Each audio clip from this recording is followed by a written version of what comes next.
أعوذ بالله من الشيطان الرجيم. بسم الله الرحمن الرحيم. أم حسبتم أن تدخلوا الجنة ولما يأتكم مثل الذين خلوا من قبلكم مستهم البأساء والضراء وزلزلوا حتى يقول الرسول والذين آمنوا معه متى نصر الله ألا إن نصر الله قريب صدق الله العظيم. ارشاد باری تعالیٰ ہے ام حسبتم ان تدخلوا الجنہ، کیا تم نے خیال کر لیا کہ تم یوں ہی جنت میں داخل ہو جاؤ گے؟ ولما یأتکم مثل الذین خلوا من قبلکم، اور تمہارے اوپر وہ حالات نہیں آئیں گے جو پہلے لوگوں کے اوپر آئے ہیں. مستہم البأساء، ان کے اوپر سختی بھی آئی، والضراء، اور تکلیف بھی آئی. وزلزلوا حتی یقول الرسول، اور ان کو جھنجھوڑا گیا یہاں تک کہ رسول بھی پکار اٹھے. والذین آمنوا معہ، اور جو لوگ ان کے اوپر ایمان لے کر آئے تھے ان کے ساتھ وہ بھی پکار اٹھے. متی نصر اللہ، اللہ کی مدد کب آئے گی؟ الا ان نصر اللہ قریب، غور سے سنو، بے شک اللہ کی مدد عنقریب آنے والی ہے. اس آیت میں چند باتیں قابل غور ہیں. اول یہ کہ اس آیت سے بظاہر معلوم ہوتا ہے کہ بغیر مشقت اور محنت کے اور بغیر مصائب و آفات میں مبتلا ہوئے کوئی شخص جنت میں نہ جا سکے گا. حالانکہ ارشادات قرآنی اور ارشادات نبوی صلی اللہ علیہ وسلم سے ثابت ہے کہ بہت سے گناہ گار محض اللہ تعالیٰ کے لطف و کرم اور مغفرت سے جنت میں داخل ہوں گے، ان پر کوئی مشقت بھی نہ ہوئی ہوگی. وجہ یہ ہے کہ مشقت اور محنت کے درجات مختلف ہیں. ادنا درجہ نفس اور شیطان سے مزاحمت کر کے یا دین حق کے مخالفین کے ساتھ مخالفت کر کے اپنے عقائد کا درست کرنا ہے، اور یہ ہر مومن کو حاصل ہے. آگے اوسط اور اعلیٰ درجات ہیں. جس درجے کی محنت اور مشقت ہوگی اسی درجے کا دخول جنت ہوگا. اسی طرح محنت اور مشقت سے خالی کوئی نہ رہا. ایک حدیث میں حضرت صلی اللہ علیہ وسلم کا ارشاد ہے اشد الناس بلاء الانبیاء ثم الامثل فالامثل، کہ سب سے زیادہ جو تکلیف میں رہتے ہیں اور جن کے اوپر مصیبتیں آتی ہیں، آزمائشیں آتی ہیں، وہ انبیاء علیہم السلام ہوتے ہیں، کیونکہ وہ سب سے زیادہ نیک ہیں، اللہ کے برگزیدہ بندے ہیں، تو ان کے اوپر سب سے زیادہ حالات آتے ہیں. ثم الامثل فالامثل، پھر اس کے بعد جو اللہ کے جتنے قریب ہوتے ہیں اس کے اوپر اتنے حالات آتے ہیں، اتنی تنگی آتی ہے. دنیا تو اللہ کی نظر میں کوئی وقت نہیں رکھتی. ایک حدیث میں آتا ہے لو کانت الدنیا عند اللہ جناح بعوضۃ ما سقى کافرا شربۃ، کہ اللہ کے نزدیک اگر دنیا کی قیمت، دنیا کی وقت اتنی ہوتی جتنے ایک مچھر کا پر ہوتا ہے، اگر اتنی بھی اللہ کے ہاں دنیا کی کوئی وقت ہوتی تو اللہ کسی کافر کو پانی کا ایک گھونٹ بھی نہ دیتے، اپنے نافرمان کو دنیا بالکل نہ دیتے. اگر دنیا کی اللہ کے ہاں کوئی عزت اور کوئی وقت ہوتی، لیکن اللہ کے ہاں، اللہ کی نظر میں میرے دوستو دنیا کی کوئی حیثیت نہیں. اس لیے اپنے نہ ماننے والوں کو اور اپنے نافرمانوں کو دنیا اللہ عام طور سے زیادہ عطا فرماتے ہیں، اور اپنے ماننے والوں کو اور اطاعت کرنے والوں کو کم عطا فرماتے ہیں.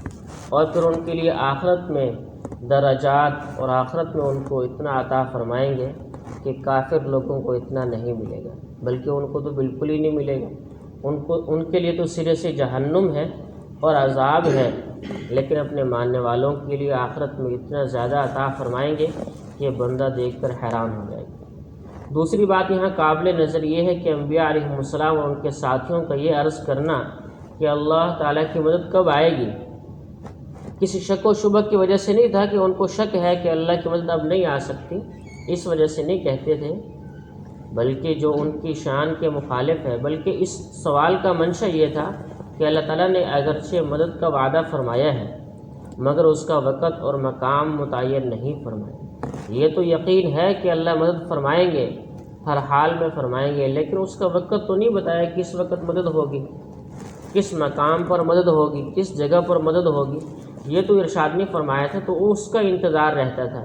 اس لیے حالت اضطرار میں ایسے الفاظ عرض کرنے کا مطلب یہ تھا کہ مدد جلدی بھیجی جائے، اور ایسی دعا کرنا توکل یا منصب نبوت کے منافی نہیں، بلکہ حق تعالی شانہ اپنے بندوں کے الحاح و زاری کو پسند فرماتے ہیں۔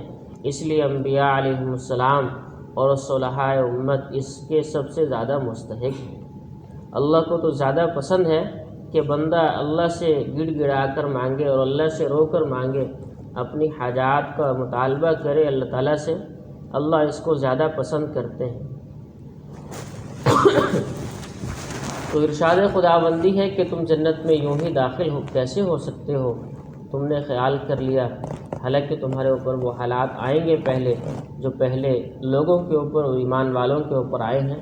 اللہ کے رسول صلی اللہ علیہ وسلم نے ارشاد فرمایا کہ پہلے انبیاء علیہم السلام میں سے بعض نبیوں کو آرے کے ذریعے سے چیر دیا گیا، اور بعضوں کو سولی پر چڑھا دیا گیا، اور بعضوں کو قتل کر دیا گیا، اور کتنے انبیاء علیہم السلام کی تکذیب کی گئی، لیکن ان کو یہ تکالیف پہنچانا اور یہ مصیبتیں ان کے اوپر آنا ان کو ان کے ایمان سے نہیں روک سکے۔ تو مسلمان کی شان کے مناسب نہیں کہ حالات کو دیکھ کر وہ اپنے ایمان کو چھوڑ دے، حالات کی وجہ سے اپنے ایمان سے ہاتھ دھو بیٹھے، بلکہ کوئی بھی حال انسان کے اوپر آئے، چاہے خوشی کا ہے، چاہے غمی کا ہے، تنگی کا ہے یا آسانی کا ہے، ہر حال میں وہ اللہ سے جو ہے امید رکھے کہ اللہ میری مدد فرمائیں گے، اور اپنے ایمان کو اپنے ہاتھوں سے نہ کھوئے۔ یہی ایمان تو میرے دوستو ایک دولت ہے جس کی بدولت جنت میں داخل ہوں گے۔ اگر ایمان ہی انسان کے پاس نہیں ہے تو وہ جنت میں نہیں جا سکتا، ایمان اگر اس کے پاس ہے تو وہ جنت میں جا سکتا ہے۔ تو ہر حال میں اللہ سے جو ہے مدد کی امید رکھنی چاہیے، اور حسن ظن اللہ سے رکھنا چاہیے کہ اللہ میری مدد فرمائیں گے۔ جیسے پہلے لوگوں پر اللہ کی آزمائشیں آئی ہیں، اسی طرح سے آج بھی انسانوں کے اوپر اللہ کی آزمائشیں آ رہی ہیں اور تا قیامت آتی رہیں گی۔ تو جو اس کے اوپر جمع رہے گا اور احکامات کو پورا کرتا رہے گا، پھر اللہ کا وعدہ ہے اللہ ان نصر اللہ قریب۔ غور سے سنو، اللہ کی مدد ان قریب آنے والی ہے، اور جب اللہ کی مدد میرے دوستو آ جاتی ہے پھر انسان کی ساری پریشانیاں اللہ دور فرما دیتے ہیں۔ اللہ ہمیں ہر حال میں اپنے احکامات پر چلنے والا بنا۔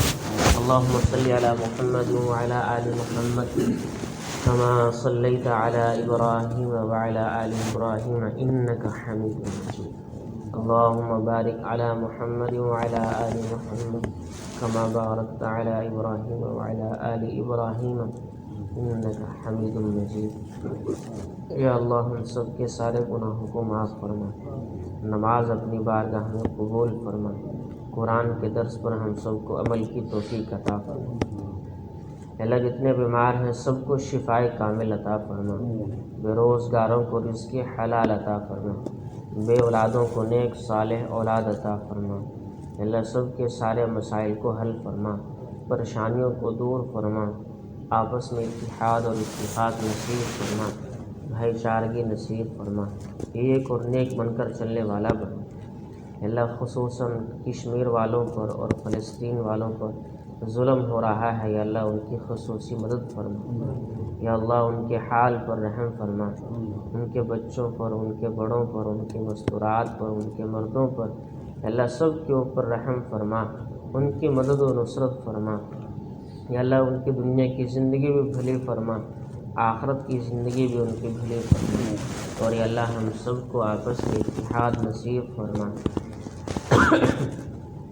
جو مانگ سکے ہیں وہ بھی عطا فرما، جو نہیں مانگ سکے وہ بھی عطا فرما، ہماری دعاؤں کو محض اپنے فضل و کرم سے قبول فرما۔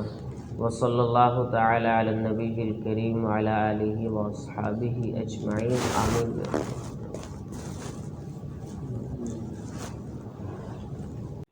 مزید اچھی ویڈیو دیکھنے کے لیے لنک پر کلک کریں اور بیل آئیکن کے بٹن کو دبائیں، اور آخر میں سبسکرائب اور شیئر لازمی کریں۔ شکریہ۔